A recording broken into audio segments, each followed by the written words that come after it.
Diaries of a Madman. By What Must I Do? Chapter 11. Summer Wrap-Up.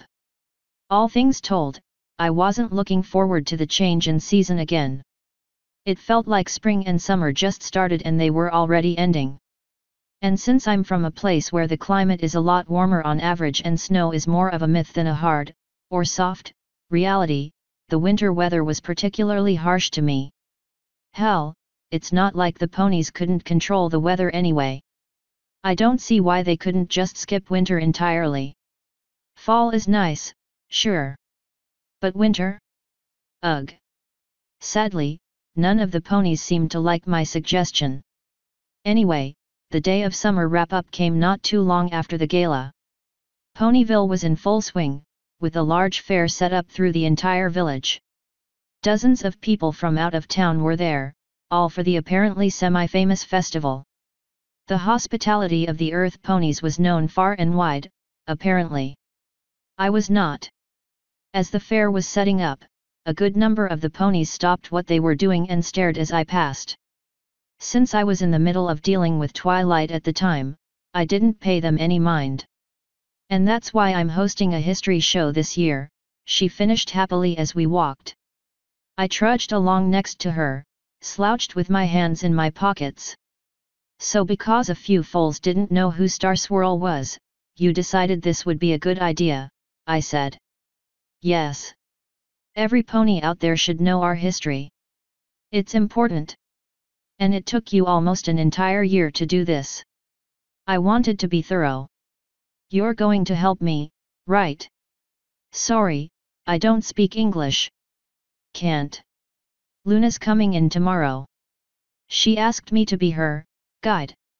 Don't know why she needs one, but I ain't gonna complain.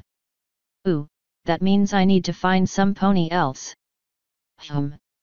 Maybe Princess Luna would help. She knew about Star Swirl. I snorted and said, yeah, but she's going to be busy having fun. If Halloween. Nightmare night, she interjected. Halloween was any indication, she likes carnival games. And she likes winning. I imagine she'll be spending all her time competing. But hey, I heard Celestia was coming in as well. Maybe you can drag her to it. She probably knows just as much history as Luna. Or more, considering she wasn't away from things for 1,000 years. I don't want to take away from the princess's time like that, but you were willing to do it for Luna? Maybe I'll ask some pony else. I think I know all I need to know, anyway. I just need some actors. And a booth. She smiled and asked, where do you think we've been walking? I assumed we were going to a bakery, I answered with a shrug. She stopped in front of a taped-off space and shook her head. You always think that. But no, this is where my tent is going. Now let's get it put up. I looked around our small area then back to where Twilight was just standing there with a smile. Where's the tent? Bug. The next day was an early one. Even if I had been planning on sleeping in, the screams and gay laughter of the children outside would have woken me up. Of course, I didn't actually go outside yet. For one, I'm really not all that interested in carnivals in general. Sure, they're interesting. And yet, they can have some amazing and really unhealthy food. But they tend to be really expensive and not all that fun. The only reason I was going to participate at all is because Luna wanted me to, and I have a real problem saying no to people. And the other reason is that Luna needed some way to find me in that mess. Sure, I stick out like a black man in Europe, but the town nearly doubled in size with the large extension set up outside of it. Even with me looking very different, it could be difficult to find me. So I just told her that I'd be waiting in the library and to not hurry when she decided to come. With luck, I thought, she would decide against it. I had no such luck, of course. She reached the library a lot later than I thought she would, at least. I was beginning to think you weren't going to get here, I said, letting her in. I had business to take care of first, she said, peering around the room. Is Twilight Sparkle not in? She's at her booth, running a history fair. I noticed something on Luna at that point and reached over to grab it. Why is there a leaf in your hair? I asked, holding it up. Looks like something out of the Everfree. She looked at it for a moment before shrugging. It's windy and I flew in. Are you ready to begin the day? Sure, I guess. I just need to put some shoes on. I was starting to think you weren't coming. I said I would, did I not? I would not let you down so easily. Let me down. Right. You want to eat before we go? Carnival food ain't usually cheap. Or healthy. Got some pork in the fridge from your Griffin friends. I shall front the cost, should we grow hungry, she said. I am most eager to finally begin the day. So much for stalling. And unfortunately, my shoes were obviously within sight as soon as she walked in, so that plan was out as well. Ah well. Hanging with Luna's pretty fun. Maybe that'll offset the shitty fare. With that not very reassuring thought in mind, I slid my shitty cloth shoes on and popped my knuckles, signifying that I was ready. To Luna, however, it signified something else. Does that not hurt? She asked, tilting her head as she watched me fiddle with my hands. Nope. It limbers them up, making them easier to move. It's probably a bad habit, but it's not like I have much going for me anyway. Shall we? Let's, she replied, flashing me an oddly sinister smile. I just shrugged it off as we left the library behind. So what do you want to do first? I asked. We shall wander, seeing what activities are offered. I believe my sister said she participates in one of them often. Perhaps we can find and best her.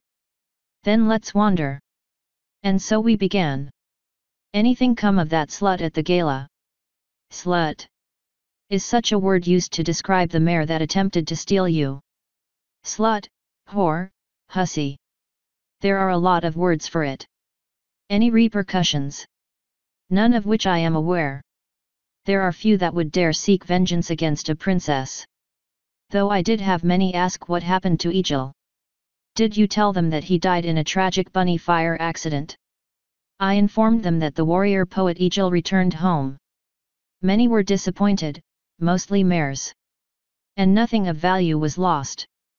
You know, I'm surprised you can get away without guards at something like this. I do have guards. They remain inconspicuous, but would come if I called.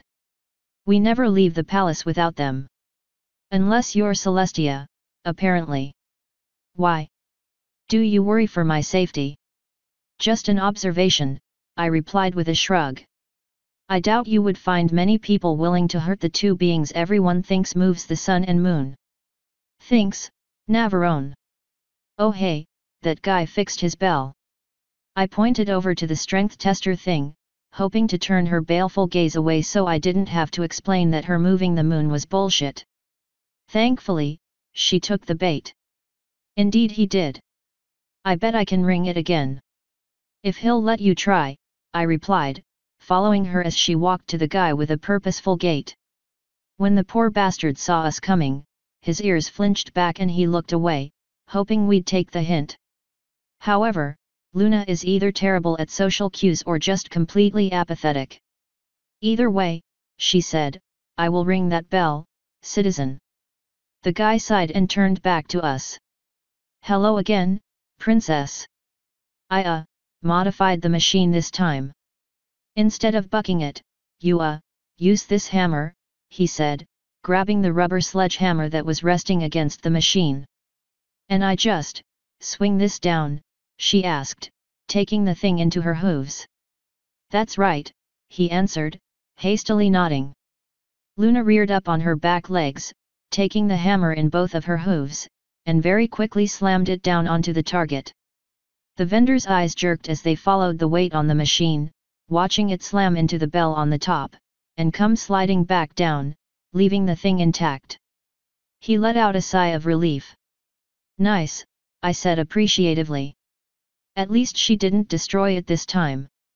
I have bested your machine of strength once more. Luna happily said, pushing the hammer my way. I caught it and realized the fucker was probably about as heavy as a toddler. "Ah, indeed you did, princess," he answered, smiling. "And won a very nice prize, as well."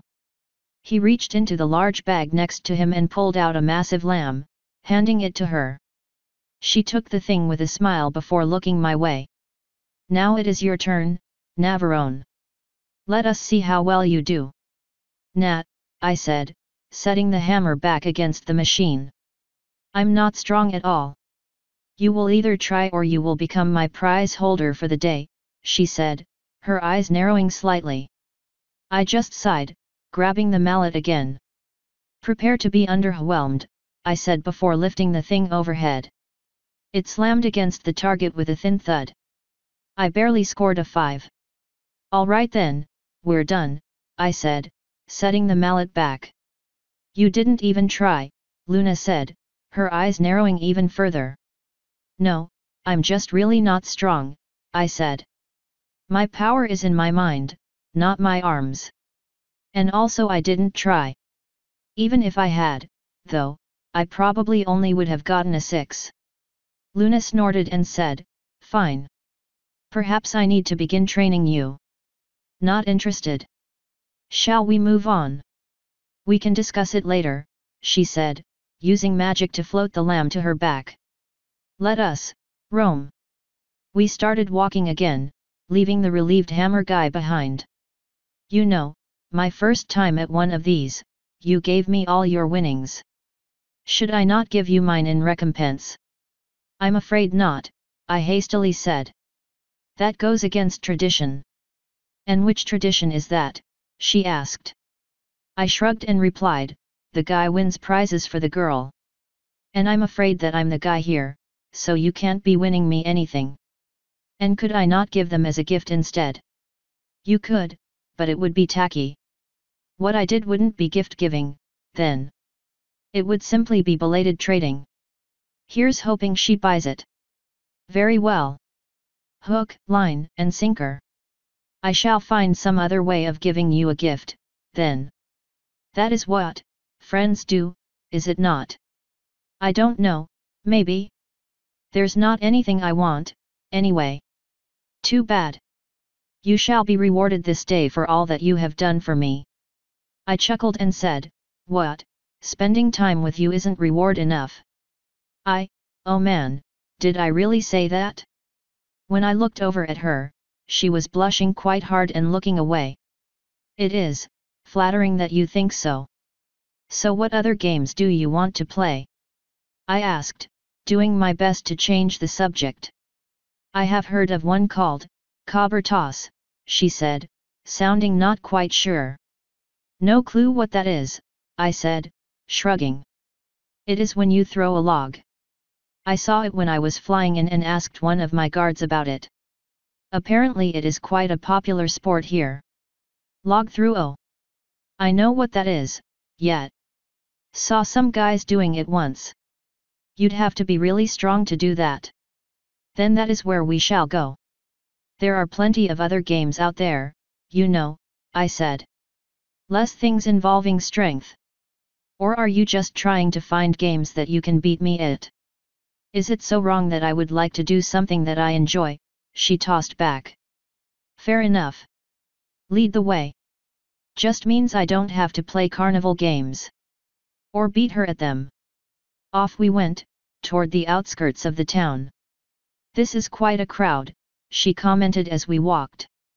"I didn't realize Ponyville had this many citizens." "It doesn't. Most of them are from out of town. A traveling fair always comes to town for this event, apparently. And a lot of other people come here for the event.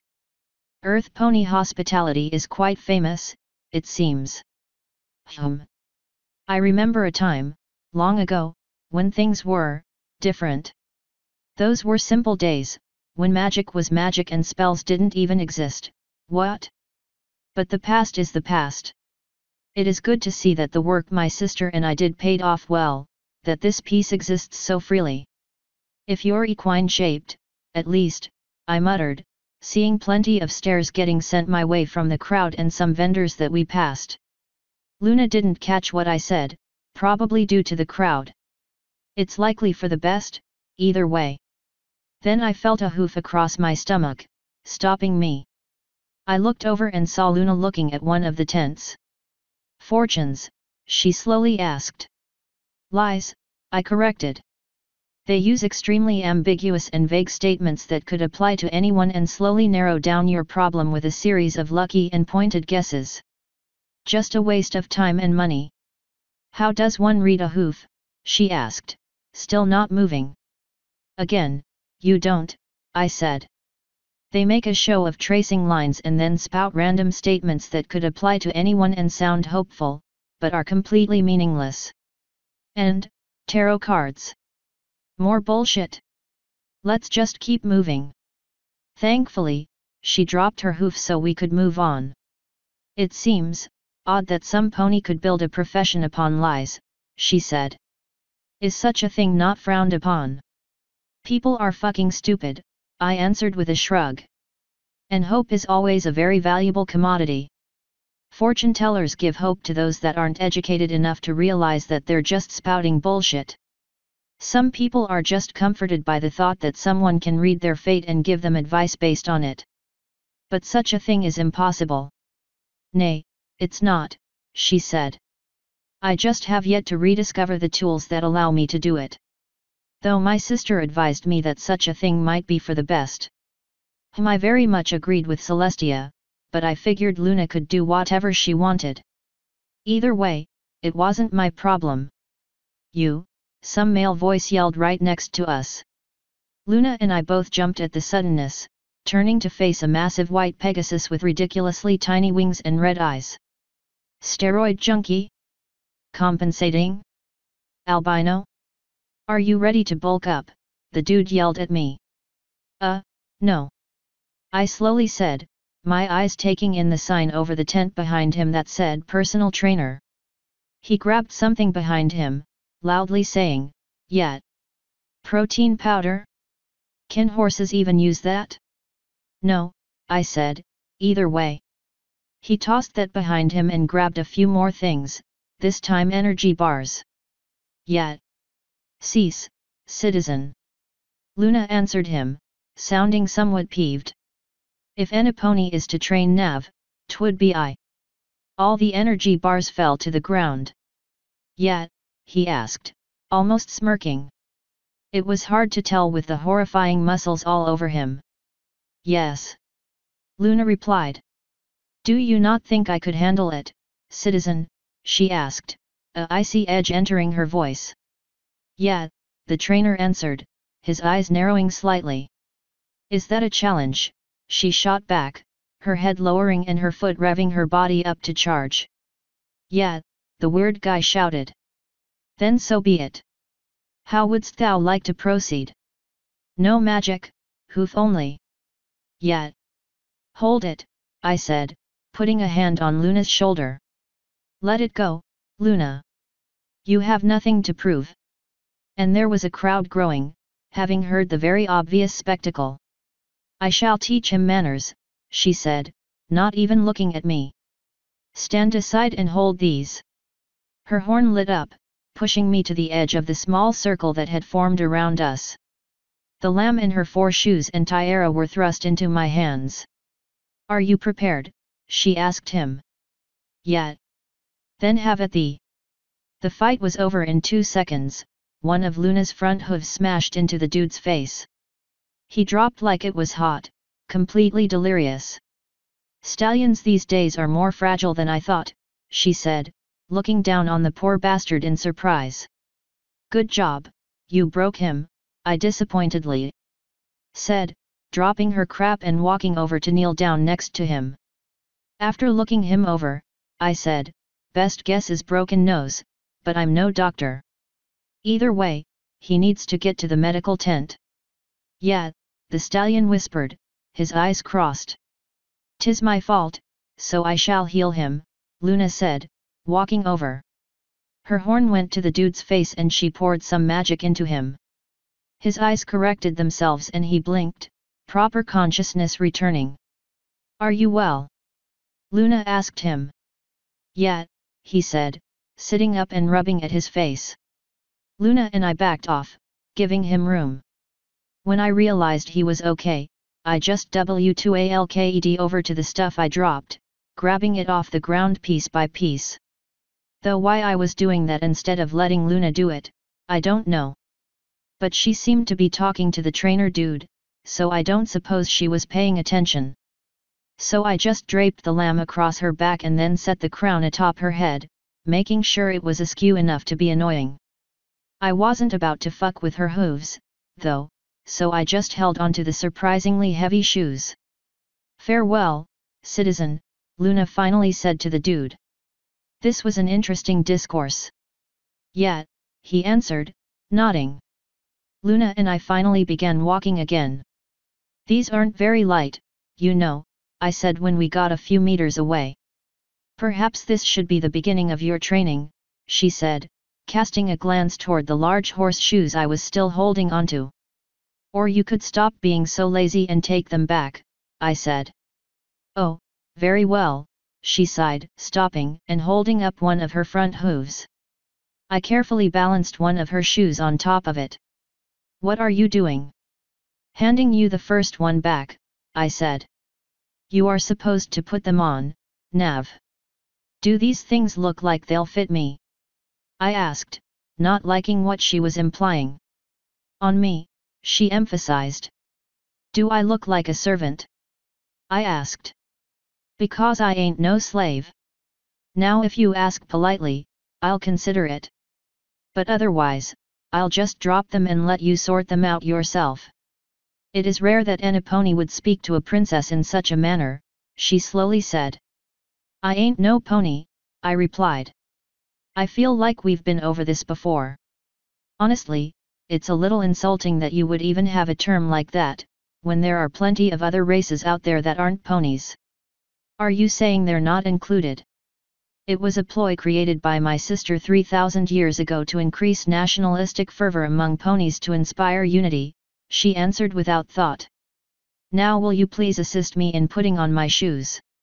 "Sure," I replied, fitting one of them onto the hoof that was still outstretched. It took me a second to get the weird thing on correctly, but she stamped her hoof down gently, making sure it stuck, before lifting her other front hoof. Another shoe went into that one, once again stomped into place. Then she turned around and thrust one of her back legs up. That had the unfortunate side effect of showing me more than I ever wanted to see, but I was good at ignoring such things by now, so I got the last two shoes on easily. "Was that really so hard?" she asked, making sure the shoes were properly settled on each foot. "I don't know.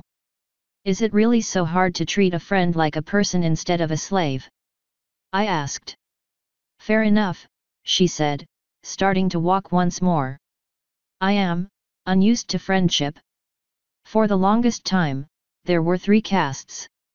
My sister, my servants, and the ones outside of the castle.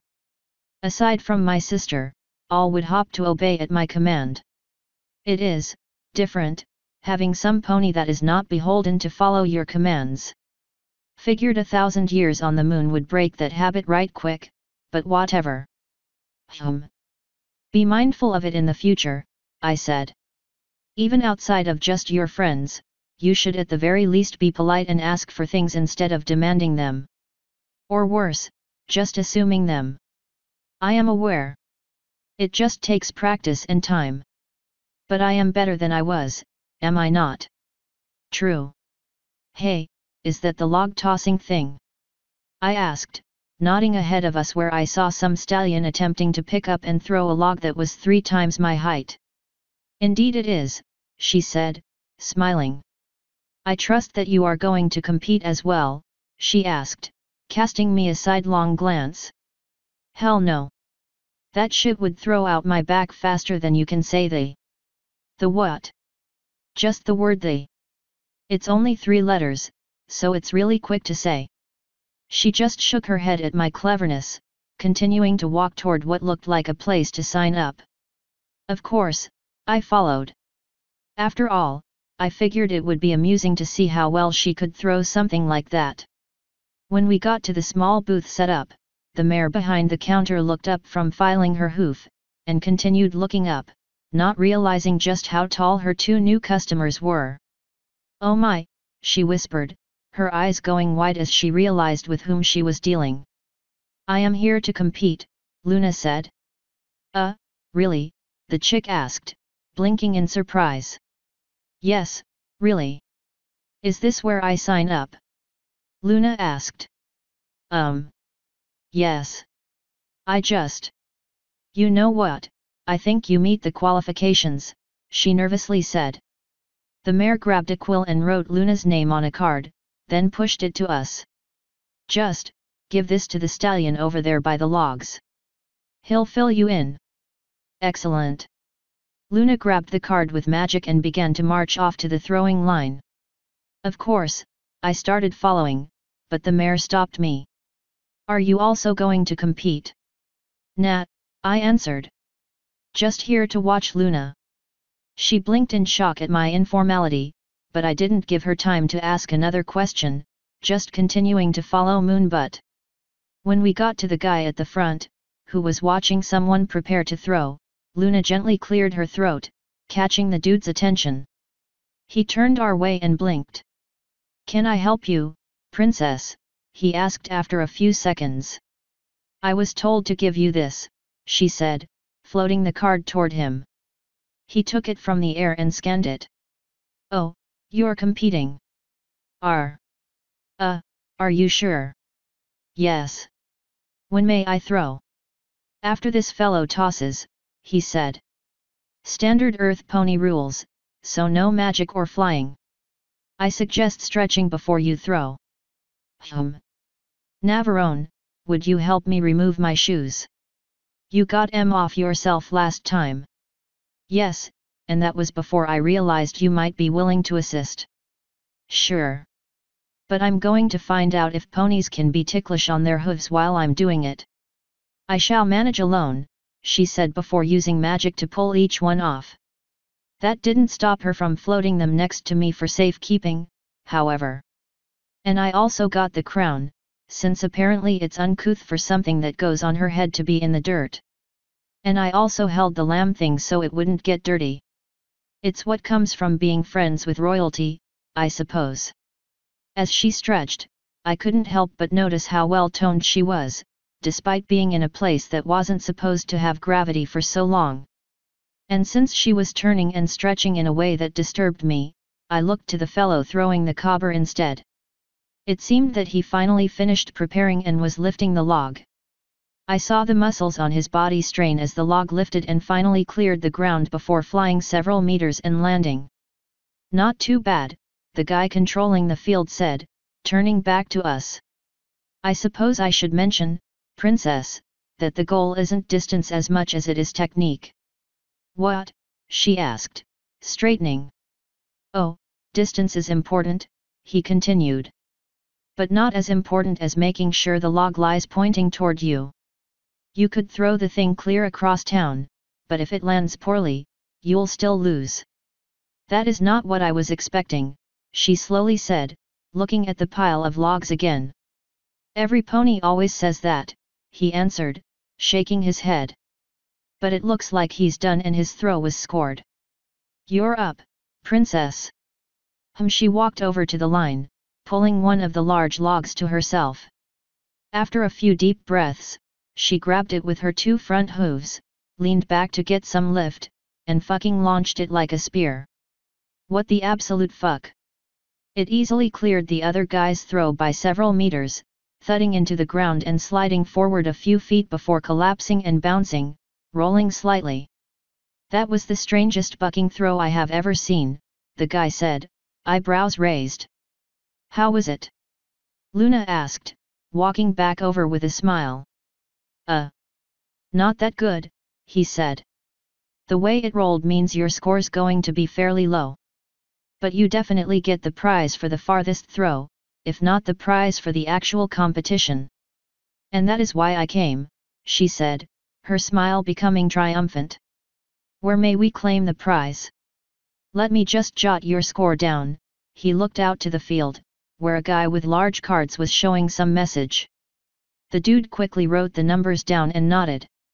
Here you are, he said, handing her the card. Take this back to the booth. Mary will set you up. I could practically hear the pun in her name. It hurt. Come, Nav, she said, turning back to the original chick. You forgetting something? I asked, not moving. She stopped and looked back, noticing her hat, lamb, and shoes. I trust you would not attempt to tickle a poor lady in need, would you? I suppose that's a risk you'd have to be willing to take, I said by way of answer. Then will you assist me once again, she asked, lifting one of her front hooves. And sticking out her lower lip in a very practiced pout, her eyes growing slightly watery. The guy behind me muttered, I think I just had a heart attack.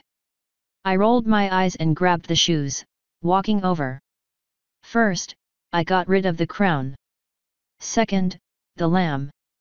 Then I finally fitted her shoe on. You're lucky I'm nice, I said, fitting the second one on. Thank you, Nav, she happily said, grinning. I could already feel the smile forming as I moved around to put her back ones on. The first one was no problem. The second one. Horse hooves have something called a frog in the center. It's for blood circulation and yada yada, these ponies can be ticklish there. So when I safely secured her back leg, I gently stroked her frog. She gasped, her wings shooting straight out. I took that as my sign to keep going, tickling the spot. Soon, she was laughing like mad and trying to jerk her leg away from me. I was just holding on steadily, making sure she couldn't escape my oppressive grasp easily. Well, until I remembered how strong she was, then I finally stopped. Now what have we learned? I asked as I fitted on her final shoe, covering up her sensitive underhoof.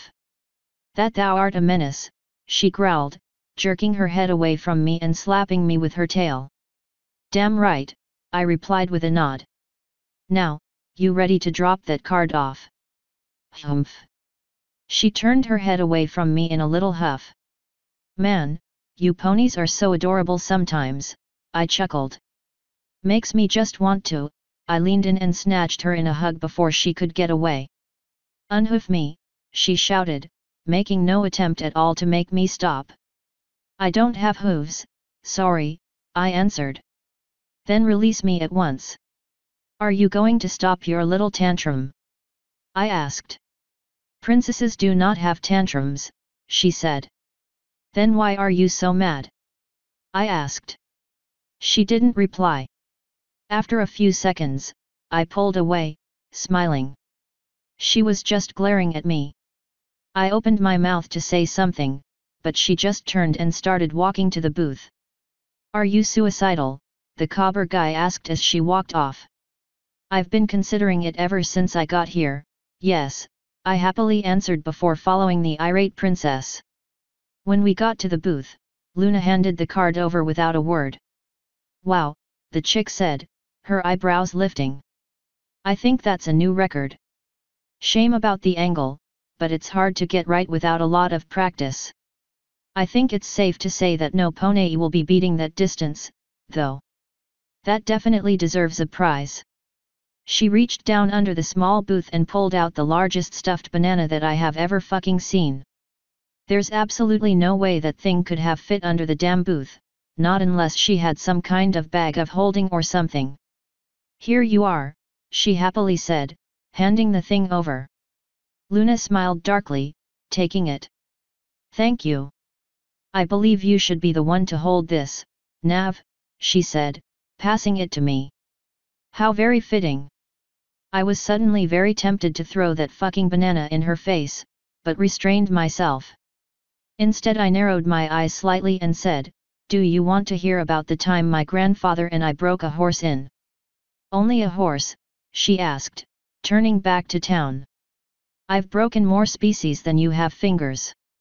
The chick behind the booth and I both just stared at Luna in some manner of horror as she walked away. What the fuck? After what she said, I didn't really want to spend the rest of the day with her. But I was already in deep enough. What's a little more? It didn't take long to catch up with her since she didn't seem to be in any manner of hurry. So what big events are planned for this day? She asked as we walked back to town. I was slow to answer, thinking about what she said. Jesus! Did she really torture people? There's supposed to be some big competition thing going on, but it started at noon. Pretty sure it's too late for us to enter. Blast! I knew I should have left sooner. No matter. There will be another year. Surely there is more than just that, though. There's a big hoedown near the end of the day, which is a considerably less formal dance thing. There are also several rides going on, like that giant Ferris wheel there, but that's not really an event. I don't really know what all's going on since I didn't do much to help with or pay attention to the preparations. And there are, of course, plenty of games for us to play. I suppose we shall manage, even without the large competition. We were once again back into the town, at this point, so the crowds were getting larger. Still, they parted before us as though we were Pony Moses. Luna's princessness and my freaky alien form probably did it. As she was pondering what she wanted to do and as I was not paying attention, a familiar voice called out to us. Nav, sister. We both turned to face the voice, which turned out to be Celestia. She was waving one hoof at us while the other was being held by a stallion, straining as hard as he could to bend it. If I had to guess, I'd say they were hoof wrestling or something stupid like that. With a casual flick of her leg, she slammed the guy's hoof into the table, then stood and walked over to us. How are you enjoying the festival? She asked, looking over the prizes we had and smiling. It is, most entertaining, Luna said, not sounding overly enthusiastic. Not really my thing, I said with a shrug. You having fun yourself? Looks like that stallion sure ain't. Oh, it's a way to get closer to my subjects, she said, turning her head slightly toward the guy. Say, would you happen to be interested in a match? She asked me. Nope. That's a shame. Well, I don't want to keep every pony waiting, she said with a shrug. I hope you two enjoy the rest of the festival. You aren't going to offer me a match? Luna pointedly asked. Oh, Luna, Celestia laughed. Of course we may compete, if you want. I don't think every pony would mind waiting an extra minute or two. Excellent, Luna practically growled, her horn lighting up. Once again, my hands were stuffed with the lamb and the crown. She only took off one of her shoes, though, and left it on the ground next to me. Together, the two of them walked over to the table and took their seats. Why do I have a feeling that table is about to break? I muttered to myself as they both propped their legs onto the table before them. Are you ready, sister? Celestia asked with a smile, their hooves meeting. Indeed. Then let us begin. Their muscles both instantly began straining, which was actually somewhat freaky to watch. Honestly, I'm somewhat surprised you would choose to do this, Celestia said, not sounding like she was even exerting herself. And why is that? Luna asked, sounding slightly more strained. Oh, I think you know why, Celestia said, her eyes flicking to me for a second. What? After numerous examples over the years, I thought you would have realized that size truly does matter, when it comes to strength. Perhaps, Celestia suddenly pushed, sending Luna's hoof a few inches closer to the table. But there is more than one measure of strength. With a thunderous crack, the table shattered, sending both of them to the ground. Luna took advantage of the sudden surprise by sending a surge of strength down her hoof, bringing Celestia to the edge of ruin. But being on the edge is not being over the edge. I believe some would call that cheating, Celestia exhaled, her smile slipping. It was hardly my fault the table broke, Luna answered. Perhaps it was your oversized leg that did it. There are many cultures that find larger women very appealing, Celestia said, her grin turning sly and her eyes once again flicking to me. Luna's eyes and ears twitched and her surprise let Celestia recover slightly. This shit's getting weird. Maybe it's time to step in. Actually, I'm not going to interrupt two really powerful people when they're in a pissing match. But you can do it, Luna. I called, figuring I could give her at least some kind of support. Even though, you know, she was fucking retarded for even trying. I mean, Celestia's huge. Both of their eyes flicked to me. It seems some disagree with that, Luna said, smiling darkly. Loyalties die hard, Celestia replied, pushing Luna's hoof a few more inches. Man, she really is gonna lose. Unless. Use your freaky hair. I called to them. Celestia probably had no idea what I meant by that. Luna, however, had a better idea. For good reason, perhaps, Luna grunted, her freaky moving hair starting to tilt toward Celestia. What are you pfft? Celestia got a face full of hair, distracting her slightly. When she shook her head enough to get it away, her eyes narrowed. Two can play at that. Oh. It seems Luna's starry mane found a more sensitive spot under Celestia's front legs. And it seemed that the Sun Princess was quite ticklish, given that she began flinching and laughing as Luna's hair gently teased her. CHCH cheater, she managed to say between laughs, giggling like crazy. With that distraction, Luna was easily able to slam Celestia's hoof to the ground. You lose, sister, she triumphantly said, letting go and standing up. You cheated. Celestia said from the ground, still red-faced from the ticklish menace. Your hoof is in the dirt, is it not? Luna asked. And I was given no rules. There's no cheating when the only goal is to win, with no guidelines stated.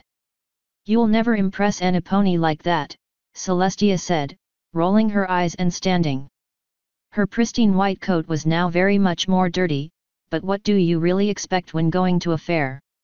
Perhaps. Now, what did I win? Nothing, Celestia answered with a smirk. There wasn't a prize for this competition. TCH. Figures. Come, Nav.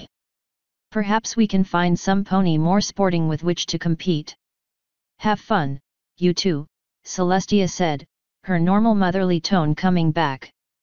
Ugh, having fun. See you later, I replied with a nod. Have fun pulling a train. Oh, that game is for another festival, she said, thankfully not getting what I meant. I'll see you back at the palace, sister. Until then, Luna said, nodding and starting to walk away. I joined her, hearing Celestia say, now who's next, as she walked back to the remains of the table. Want to have a miserable day just to spite her? I asked. No, Luna said. And I shouldn't have antagonized her anyway. Hey, at least you won. Though I'm surprised you did it anyway. I guess sibling rivalry never dies. I likely would not have succeeded if not for your suggestion, she commented, gently bumping into me as we walked. Nothing wrong with cheating, I said, shrugging. Anyway, I'm getting tired of holding all this shit. Want to just drop it off at the library and then keep going. That is acceptable, though every pony would no longer be able to see our success. So far, we've only gone to games that you can play. All I've been doing is moral support. I mean, I'm okay with that, but none of this success has been mine. If you desire to play one of these games, all you need do is say so, she said, looking down the row of games we were passing. I'm okay with not doing that. The ones back home killed my desire to really do much, since a lot of them were plain unfair. And from the looks of things here, it's the same way. See that ball toss game? I asked, nodding to one of the booths. Her eyes looked over there. The ball is really light and the targets are full of weights. It's possible to knock them over, but it's much harder than it should be. The game of horseshoes we passed? The shoes are weighted in different areas, meaning each throw is inconsistent. And most of the games of chance, like throwing the ball into one of the right cups, are made specifically to scam people who don't know how statistics work. Sure, it's possible to win and I've done it a few times, but good fucking luck actually doing it. You can tell how hard one of the games is by looking at the possible prizes. The more expensive or large they are, the more impossible the game is. That's to entice more people to come and play. Luna took some time to consider my words, looking around at the games we passed. Such dishonesty, she said, shaking her head in disappointment. How can such a place exist? Because it makes people happy to actually play the games, win or lose. If they lose, it gives them solidarity, knowing that just about everyone lost because the game is unfair. But if they win, they beat the odds and got something cool out of it. It's a money sink, but it's one that's fun. And you'd be hard-pressed to find a free hobby, anyway, so what's the harm here? I don't know if she really bought it, but at least she wasn't going to go hammer crazy and start trying to ban fairs or something. I suppose it is a good thing that there is more to do than just the games, she finally said, casting her eyes around and letting them stop on a certain booth. Even if some are less normal than others. I followed her eyes and saw that she was looking at a kissing booth, a very slutty-looking mare sitting on the other side. Just the thought of that made me shudder. Yet. Plenty of rides, though. And I think the Wonderbolts are supposed to be doing some stunts all day, but I'm not really interested in that. And of course, there's all kinds of shows going on. Music, talent stuff, weird little magic shows, puppet shows. I'm just not interested in most of it. What are you interested in, then? Why did you decide to come away from your dwelling? Spending time with a good friend, I answered with a shrug, earning the smile I knew it would. And also, Twilight threatened to do something to me if I stayed antisocial today. Good. It would be most shameful to lock yourself away during such an event.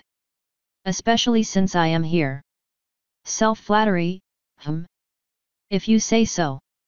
Thankfully, it didn't take us much longer to get to the library. I dropped all the stuff off in my room, including her tiara and shoes so she wouldn't have to keep removing them for everything. Of course, that was probably unnecessary, since I don't think she really wanted to play any more games after what I said. Still, at least it was easier to look at her as more of a horse without them. So what manner of rides are available? She asked when we got back outside. Log ride, Ferris wheel, a few small roller coasters, a drop tower, I think there might be a tunnel of love, a pendulum, a carousel, a teacup ride, bumper cars, and a few slides. Might be a few others. And what would you suggest? Do you want to get wet? The way her head shot to face me, I think she might have misunderstood me. The log ride involves water. Oh. I do not mind water. Then let's start there. The other stuff will dry us off. And so I led her through the list of rides, skipping the obvious ones. So no bumper cars, she was too big to fit in them, no teacup, same reason, no carousel, she took one look and started giggling, and no tunnel of love because you. Our last stop was the Ferris wheel. By that point, the sun was starting to lower on the last day of summer, casting an interesting shade of colors across the sky. The hoedown had already begun, so there weren't large lines for some of the rides we hit up. It was feeling like a nice end to an interesting day. So what do you think? I asked as we slowly spun across the sky. This was fun, she said, smiling. 'Tis a shame we didn't get to partake in the actual competition, but there is always next year. Yet. Just make sure not to get here so late. I doubt I shall have that issue. We lapsed into silence at that point, just watching the fair unfold before us. After some time, I felt her shift on the seat next to me, but I didn't look over that way. Do you regret it? She finally asked. Sometimes, I answered, still not looking at her. It was obvious what she meant. I don't belong here. But everyone is doing a good job of making me not think about it. And having some really good friends helps. It's not as bad as it used to be. Do you ever consider actually making a life here? Twilight Sparkle sends in her letters that you seem lost, untethered, aimless. Do you not desire something to hold you down? I don't know. She shifted again and I flinched when her wing and front leg wrapped around my shoulder. Have you considered finding a mare? She asked. Oh God. Unfortunately, I had a feeling that by a mare, she meant herself. Her other hoof on my cheek cut me off as she turned my face toward hers. This is bad. Gotta find a way out. Unfortunately, I felt my mind blank and all I could do was lean back as she loomed closer, presumably trying to go for a kiss. Thank which God was listening, the ride shuddered to a stop at the point, with us at the very bottom. Ride's over, the operator said, releasing our restraint. As soon as Luna realized we were being watched, she stopped her shit and let me go. You two have fun, the guy asked, realizing what he might have interrupted. Yes, Luna answered. I didn't have anything to say, so I just hopped off and started walking. Luna didn't take much time at all to catch up with me. We walked in silence. Awkward silence, on my part. I was completely horrified at the thought that Luna had any kind of crush on me. Jesus, how would she take it if I told her that I wasn't even close to interested? Nav. Yo Nav, a new voice called. I took that hint of salvation with glee, turning to see Rainbow Dash and Fluttershy walking over our way from one of the roads to the dance thing. And hey, princess, she said with a small bow, not even close to the one she'd give Celestia. You two heading to the hoedown? She asked me. It's going real good, now. Then why are you leaving? I asked. Just taking a little breather with Fluttershy, here, she said. Yeah, I know how she is. We're gonna be heading back soon, though, if you're interested. To risk going to a large dance thing versus possibly being alone with Luna. I guess I could, I said. Cool. I can't wait to see all those cool human moves of yours, she said with a smile. Sadly, Luna wasn't going to give up so easily. Would you perhaps be interested in walking me back to the library to get my things first? She asked me. It would not do for me to be seen in a setting such as that without my tiara and shoes. I sent a pleading look Dash's way, hoping she'd get the message. Hey, we'll walk with you, too, she said, pulling through for me. I know Fluttershy here wouldn't mind being away for a little longer. Right. Well, actually. Let's get going, Dash continued over her with a smile. Very well, Luna coldly said, her mouth shutting with an audible click. And so we began walking. I tried to keep some distance between myself and Luna, but she didn't seem to want to have any of that, making sure to walk right next to me. Rainbow Dash and Fluttershy either didn't notice anything wrong or didn't dare say anything. Either way, the two of them were talking about what they had done all day, though I wasn't paying them any attention. Dash was talking about the Wonderbolts or something and how they were doing stunts and looking for some cool flyers to hang out with. That is, until. Do you hear that? Fluttershy asked, stopping in her tracks. Hear what? Dash asked. Sounds like a critter. Fluttershy answered with a smile, turning to look behind us. Sure enough, I could hear something pounding after us, though it didn't sound like anything I'd be too happy to see. After hearing Fluttershy's squeal of horror and turning around to see what manner of creature it was, I understood why. Holy shit, it's the Dinganuk. The monster was running straight towards us, towards me.